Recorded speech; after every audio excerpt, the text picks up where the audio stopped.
Yes, I think you really hit the nail on the head. And let me put it this way. In this competition between the United States and China, until recently, the argument was often made that, precisely because of the issue of values, countries in Latin America, in Africa, and in Asia, should side with the United States and with Europe, if you want to talk more broadly about the West, because of the question of values and, democracy, institutions, rule of law, and so on. And, obviously, that is an argument that, on the face of it, makes quite a bit of sense.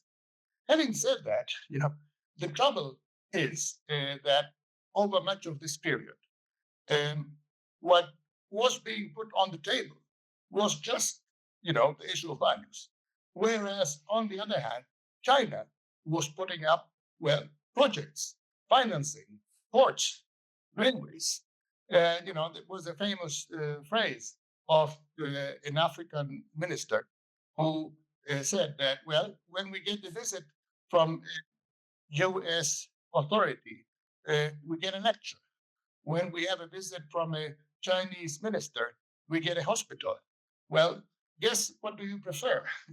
The truth is, the way I see it, things are so bad in much of the developing world today that the main issue on the table is development. Governments want growth, they want employment, they want projects, they want infrastructure, they want to improve the standard of living of their population. So in that context, China, it seems to me, has managed to gain an advantage because it has seized development as a key issue. That's number one. Number two, when it comes to the question of values, today you have an extraordinary situation in which illiberal, and some would argue basically anti-democratic forces in Europe are being supported both by Washington and by Moscow.